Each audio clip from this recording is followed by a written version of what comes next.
Picture this.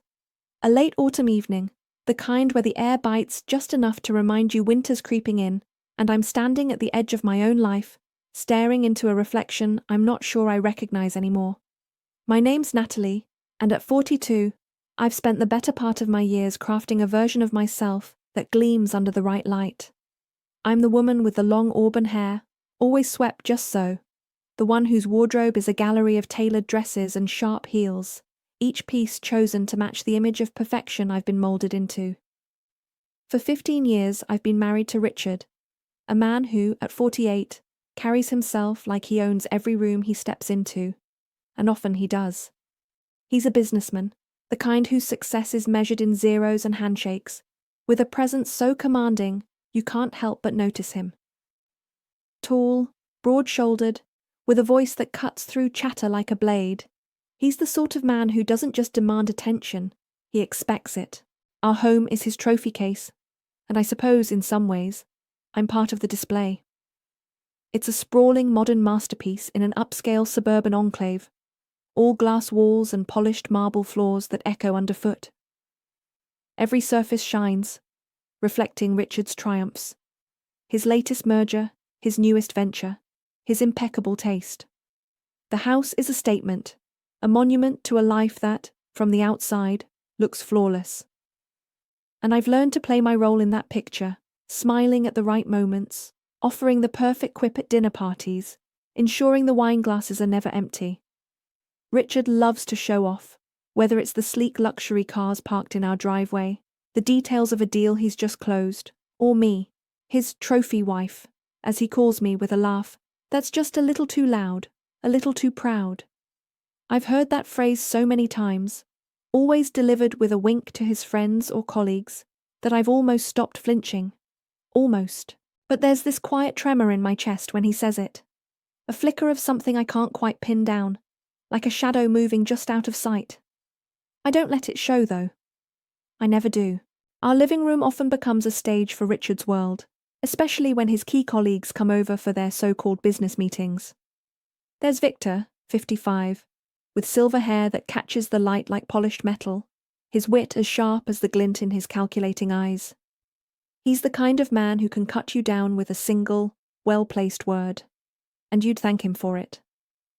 Then there's Marcus, 50, whose gravelly voice rumbles like distant thunder, always paired with a predatory smirk that makes my skin prickle.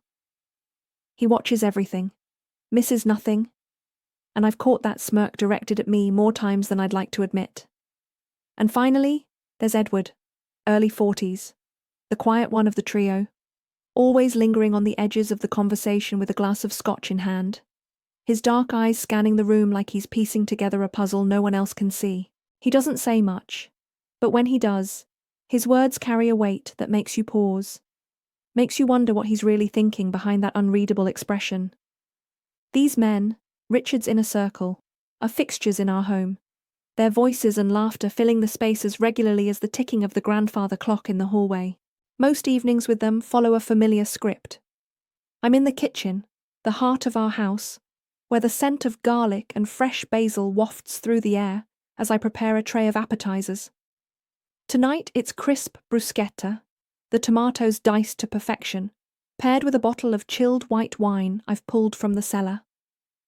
The clink of glasses and the murmur of conversation drift in from the living room, where Richard's booming laugh cuts through the noise like a drumbeat. I can hear him now, swapping stories with Victor, Marcus, and Edward, their voices a low hum of power and privilege. I pause for a moment, wiping my hands on a linen towel, and catch my reflection in the stainless steel of the fridge door. My auburn hair is pinned back just so, not a strand out of place, and the silk blouse I'm wearing shimmers under the soft kitchen lights. I smooth it down, adjust the collar, and take a deep breath. Richard expects me to look flawless, always, and I've learned to meet that expectation without a second thought. Tray in hand, I step into the living room, the marble floor cool beneath my heels, and the atmosphere shifts just slightly as I enter. Richard's eyes find me first, lighting up with that familiar mix of pride and possession. His arm slips around my waist as I set the tray on the coffee table, pulling me close in a gesture that feels more like a claim than affection. "Isn't she stunning?" he announces to the room, his voice carrying that larger-than-life quality that demands attention. "My Natalie, the most refined woman you'll ever meet." I smile, of course, the polite, practiced curve of my lips that I've perfected over the years, but my stomach tightens at the words. That label, his trophy, hangs in the air, and though I've heard it 1,000 times, it still stings in a way I can't quite shake. I nod to the men, murmuring a soft thank you as I pour the wine, feeling their gazes on me. Victor's stare lingers longer than it should, his sharp eyes tracing over me with an intensity that makes my skin crawl. He leans back in his chair, a faint smirk playing on his lips, and I can almost hear the wheels turning in his mind. Marcus, on the other hand, lets out a low chuckle, his gravelly voice cutting through the moment as I settle onto the plush leather couch, a glass of wine cradled in my hand, the weight of their attention still pressing against me. The living room is dimly lit, the modern chandelier above casting a soft golden glow that dances across the polished surfaces. Shadows stretch and flicker in the corners, and the air is thick with the scent of whiskey and cigar smoke, a heady mix that clings to everything. It's a familiar scene, one I've played out countless times, but tonight, there's an undercurrent I can't quite place, a tension that hums beneath the surface like a taut wire ready to snap. I take a sip of the wine, the cool liquid sliding down my throat, but it does little to ease the knot forming in my chest. Richard stands by the fireplace, the flames behind him casting his tall frame in a warm, almost ominous light. He's holding court as always, his broad shoulders squared, his voice commanding the room with that effortless authority I've come to know so well. The conversation has been light so far, business deals, market trends, the occasional jab at a competitor, but then, without warning, he shifts. His tone changes, still calm, but there's an edge to it now, sharp and deliberate, like a blade being unsheathed. He turns slightly, his gaze sweeping over Victor, Marcus and Edward before landing on me. "You've all heard me talk about how extraordinary Natalie is," he says, his words slow, measured, each one landing like a stone in still water. "Tonight, I'll show you just how extraordinary she is." The room falls silent, the crackle of the fire the only sound as his words hang in the air. My glass trembles slightly in my hand, the wine sloshing against the rim, and I freeze, my breath catching in my throat. What does he mean? My heart starts to pound, a frantic rhythm that echoes in my ears, and my mind races with confusion, grasping for meaning in his cryptic statement. There's a strange, forbidden curiosity stirring deep within me, something I can't name, something I'm not sure I want to name. I glance at the others. Victor's smirk has deepened, Marcus's eyes are narrowed with interest, and Edward, as always, remains unreadable, his dark gaze fixed on me like I'm a puzzle he's determined to solve. Richard turns fully to face me now, his eyes steady and confident, piercing through the haze of my thoughts. "If you're okay with it," he says, his voice softer now, almost a question, but laced with an expectation I can feel in my bones. The weight of that moment crashes over me like a wave. I feel the eyes of every man in the room on me, heavy and unyielding, as if they're peeling back the layers I've so carefully constructed. My breath hitches, my fingers tightening around the stem of the glass until I'm sure it might shatter. I don't know what he's asking, not exactly, but there's a part of me, a small, reckless part, that already knows. And against every instinct screaming in my head, against every shred of reason, I find myself nodding. It's a small, almost imperceptible movement, but it's enough. It's too much. The tension in the room thickens, becoming something tangible, something I can almost taste. Victor moves first, rising from his chair with a deliberate slowness that makes my skin prickle. He crosses the space between us, his silver hair glinting under the chandelier light, and stops just in front of me. His hand reaches out, brushing through my auburn hair, with a gentleness that feels anything but gentle. It's possessive, calculated, and I feel the heat of his touch sear into me. My pulse is a wild thing now, hammering so hard I'm sure they can all hear it. Marcus shifts next, moving to sit beside me on the couch, his presence overwhelming, his thigh brushing against mine as he leans in just a little too close. The scent of his cologne mixes with the whiskey on his breath, and I feel trapped, pinned between them. Edward doesn't move, not yet, but his gaze is unrelenting, watching every detail of this surreal moment unfold, as if he's cataloguing it for later. I'm caught in a storm of sensation and uncertainty, my mind reeling from what just happened, from the boundary I've crossed without fully understanding why or how. The air feels heavier now, like it's pressing down on me, and I can barely breathe as the reality of my actions starts to sink in. Slowly, almost mechanically, the room begins to shift back to some semblance of normalcy, though nothing about this night will ever feel normal again. Victor steps away from me, adjusting his tie with a casual precision that makes my stomach churn. He returns to his seat across the room, his movements smooth, as if what just transpired was nothing more than a handshake, a trivial exchange. Marcus lets out a low whistle, a sound of raw satisfaction that grates against my nerves, and leans back on the couch beside me, his arm draped lazily over the cushion, too close for comfort, but no longer touching. Edward, still silent, finally averts his gaze, looking down at the scotch in his glass, as if it holds the answers to whatever questions are swirling in his mind. I'm left sitting there on the plush leather couch, my silk blouse slightly askew, the fabric clinging to my skin in a way that feels wrong, exposed. My hands tremble as I clasp them in my lap, trying to steady myself, to process the whirlwind of emotions tearing through me.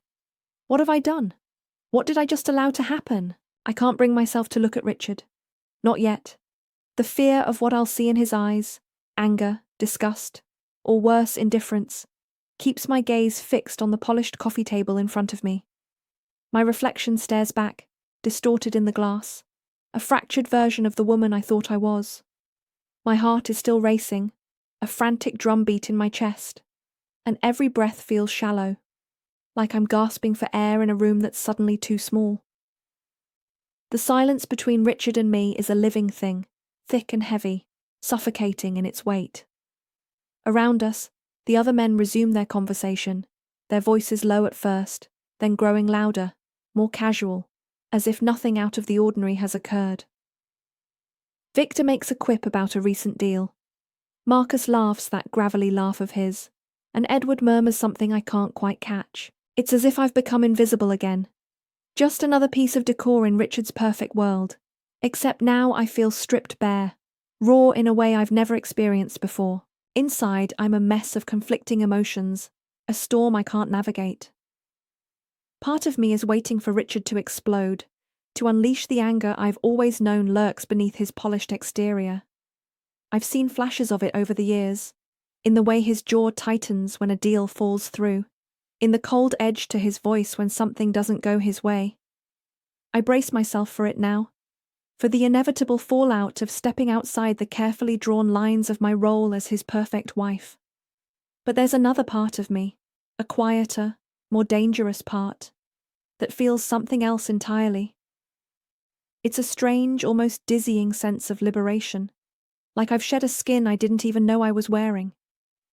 For the first time in years, I've acted on impulse, on something raw and unscripted, and though it terrifies me, there's a thrill in it too, a release from the suffocating constraints I've lived under for so long. I don't know what to make of it, this duality tearing at me from the inside. Am I breaking free, or am I breaking apart? Finally, I can't avoid it any longer. I steal a glance at Richard, my eyes darting to where he sits in his armchair near the fireplace, the flames still casting that warm, flickering light across his features. He hasn't moved, hasn't shifted an inch since this all began.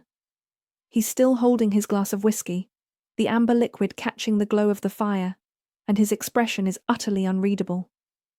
His face is a mask, smooth and composed, giving nothing away. My stomach twists at the sight, and I feel the weight of everything that's happened pressing down on me, heavier than ever. I need to get out of this room, away from the lingering scent of cigar smoke and the murmur of their voices that feels like a mockery of what just transpired. My legs feel unsteady as I rise from the couch, mumbling something about needing a moment, my voice barely audible over the hum of their conversation. No one stops me. No one even looks my way as I slip out of the living room, my heels clicking softly against the marble floor, the sound echoing in the empty hallway like a heartbeat. I make my way to the bathroom, the one just off the main corridor, a small sanctuary of white tile and mirrored walls. I shut the door behind me with a quiet click, leaning against it for a moment, my breath coming in short, ragged gasps. The silence here is a relief, a stark contrast to the suffocating tension I left behind. I step forward, my hands gripping the edge of the cold porcelain sink, and force myself to look up, to meet my own gaze in the mirror. What I see stops me cold. My cheeks are flushed, a deep crimson that spreads across my face like I've been running, or maybe burning from the inside out. My auburn hair, always so meticulously styled, is disheveled now, strands falling loose around my face in a way that feels almost wild. And my eyes. There's a glint in them I don't recognize, something sharp and unfamiliar, like I'm staring at a stranger who's wearing my skin. I can't look away, even as my chest tightens with a mix of dread and something else, something I'm not ready to name. I let out a shaky breath, my fingers curling tighter around the sink's edge, and I confess it to myself, to the empty room, to the woman in the mirror who looks like me but isn't. I liked it. What happened out there, with Victor's calculated touch, with Marcus so close I could feel the heat of him, with Edward's silent, piercing stare. I liked it. The admission sends a shiver through me, a jolt of terror and exhilaration that races down my spine. I've spent so long being Richard's perfect creation, the polished trophy on his shelf, that I forgot what it felt like to be seen, really seen, in a way that strips you down to your rawest self. And tonight, I was. I felt the weight of their attention, the heat of unfamiliar hands, the way every movement seemed to pull me apart and put me back together in a shape I didn't expect. I can still feel the ghost of those moments, the way my skin prickled under their scrutiny, the way my heart raced not just from fear, but from a hunger I didn't know I had. And Richard, he just watched. He sat there, whiskey in hand, not saying a word, not stopping it, not even flinching. I can still see him in my mind's eye, that composed mask of his face, the firelight dancing across his features as if he were carved from stone. He let it happen, and I don't know if that makes me angry or grateful, or something I can't even put into words. But standing here, staring at this version of myself I don't fully understand, I realize something else. I don't regret it. Not even a little. That truth hits me like a wave, washing away the guilt I thought I'd feel, the shame I expected to drown in. Instead, there's a lightness in my chest, a weight lifting off my shoulders as I let that confession settle into my bones. I don't regret it. And that feels like the most dangerous thing I've ever admitted to myself. I splash cold water on my face, the shock of it grounding me for a moment, and pat my skin dry with a soft towel, trying to pull myself together. My reflection looks a little less wild now, a little more like the Natalie I've always known, but I can still see that glint in my eyes, that spark of something new. I take a deep breath, smoothing my hair back into place as best I can, and straighten my blouse, though the fabric still feels wrong against my skin, like it's a costume I've outgrown. I linger in the bathroom a moment longer, the silence wrapping around me like a cocoon, but I know I can't hide forever. Life, as I've learned, doesn't pause for revelations, no matter how earth-shaking they feel. So I step back into the hallway, the marble cool under my heels, and return to the world I've always known, even if I'm not sure I fit in it anymore. The days that follow are strange. Like I'm walking through a dream where everything looks familiar but feels off-kilter. Richard and I don't talk about that night. Not directly. There's no confrontation, no whispered apologies or accusations over morning coffee. Instead, there's this unspoken thing between us, a current that hums beneath every glance, every casual touch. I catch him looking at me sometimes, across the breakfast table or while I'm watering the plants on the patio, and there's a knowing in his eyes, a glint that wasn't there before. It's not anger, not disappointment, but something else, something that feels like a challenge, or maybe an invitation. And I'm different too. I can feel it in the way I move through our home, in the way I meet his gaze without flinching. There's a subtle shift, a quiet power I didn't know I could wield, and I think he senses it.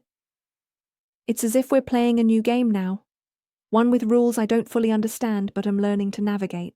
I go through the motions of my routine with a precision that borders on mechanical.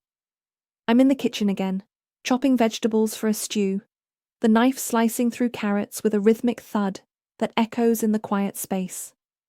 The scent of rosemary and thyme fills the air, grounding me in the familiar, but my mind is elsewhere. I'm at social events too, dressed in my finest, a navy sheath dress that hugs my frame just right, smiling and nodding as Richard's colleagues drone on about stock markets and golf handicaps. I play the part of the perfect wife as always, but there's a difference now. I carry a secret, a hidden edge that no one else can see, and it gives me a confidence I've never felt before. When I catch my reflection in a mirrored wall at one of these gatherings, I see that same glint in my eyes, the one that appeared that night, and I can't help but smile. A small, private curve of my lips that's just for me. I'm not just Richard's trophy anymore. I'm something more, something dangerous, and the thought sends a thrill through me even as it terrifies me. But with that thrill comes doubt, a creeping uncertainty that gnaws at me in the quiet moments. Lying awake at night, the moonlight streaming through the glass walls of our bedroom, I find myself questioning everything. Has Richard always seen me as a pawn in his games of control, a piece to be moved at his whim? Was that night just another way to assert his dominance, to prove he could orchestrate even my desires? Or was it something else? Did he see a part of me I'd buried so deep I didn't even know it was there, and decide to set it free? I turn over in bed, staring at his sleeping form, the steady rise and fall of his chest, and I wonder what he really wanted from that moment. Did he give me something I didn't know I needed? Or did he take something I can't get back? The questions loop through my mind, endless and unanswered, and I'm not sure I'm ready to face whatever truths they might reveal. It's late one night, maybe a week after everything changed, when the silence between us finally breaks. I'm in the living room, curled up on the couch with a glass of red wine, the house dark except for the soft glow of a single lamp. The glass walls reflect the night outside, an endless stretch of black, punctuated by the distant lights of the suburb, and I'm lost in thought when I hear his footsteps. Richard appears in the doorway, his silhouette tall and imposing even in the dim light, and he's holding a tumbler of whiskey, the amber liquid swirling gently as he approaches. A silent offer of companionship in the quiet night. Don't forget to subscribe, like, and comment if you enjoyed this story. This will help us create more engaging stories for you.